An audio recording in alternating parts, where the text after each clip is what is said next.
Hi, I'm Neha, and you're watching Corporate Penthouse, where we break down business strategy into clear, actionable insights. Most founders believe they've achieved product market fit long before they actually have. They see early traction, a few strong sales, some positive feedback, and they assume this is working. But then a few months later, growth slows, retention drops, and suddenly, what felt like momentum starts feeling like effort. So the real question is not how do you achieve product market fit? The real question is how do you know if you've actually achieved it? Because if you get this wrong, you'll start scaling too early. And scaling something that doesn't truly fit the market almost always leads to failure. So, why product market fit is misread? The reason this happens is simple. Product market fit is not a moment. It's not a launch. It's not a spike in growth. It's not investor interest. And it's definitely not a few happy customers. Product market fit is often confused with traction. But traction can be temporary. You can generate traction through discounts, through marketing spend, through novelty. But product market fit is different. It's about consistency. It's when demand is not forced. It's when the product starts pulling the market instead of the other way around. So, what product market fit actually means? Let's define this properly. Product market fit is when your product consistently solves a high value problem for a clearly defined market in a way that creates repeatable demand. There are three keywords here: consistently, high value, repeatable. If any one of these is missing, you don't have product market fit yet. And this is important because product market fit is not about how you feel, it's about how the market behaves. Now let's look into 5 real signals of product market fit. So let's make this practical. How do you actually identify it? There are 5 clear signals, and importantly, these signals show up together, not in isolation. Strong retention. The first signal is retention. Customers come back, not because you remind them, not because you push them, but because your product has become part of their behavior. Think about Spotify. People don't need reminders to use Spotify. It's embedded into their daily routine. That's not usage, that's habit.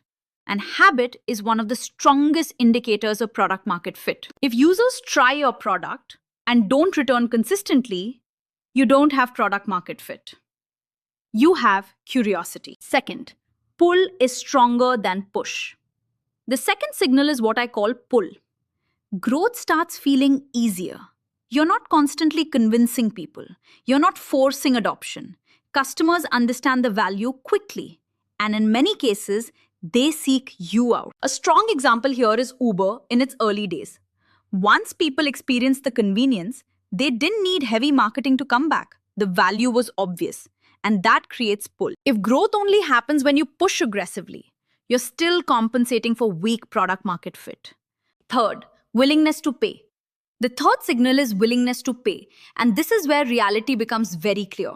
Customers are ready to pay without excessive negotiation, without heavy discounts, without constant justification. Because when a problem is important enough and your solution is effective enough, price becomes secondary. If you constantly need incentives to close deals, that's not product market fit.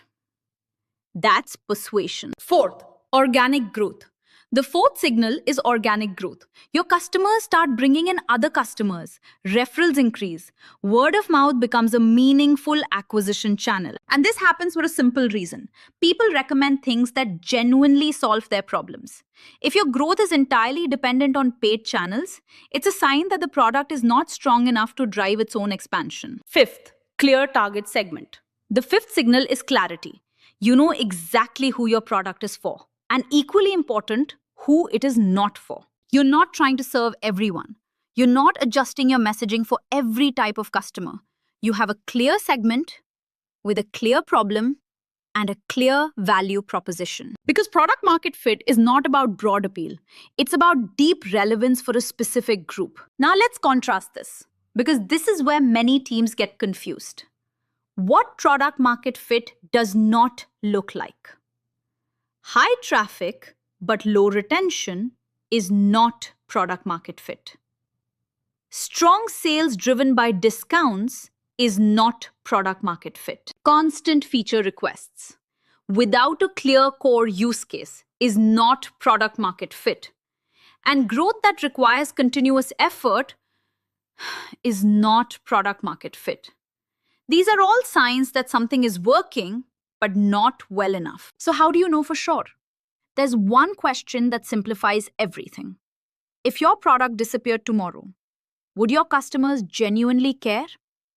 Not it would be inconvenient, but this would be a real problem for me. Because that difference is the difference between a nice to have and a must have.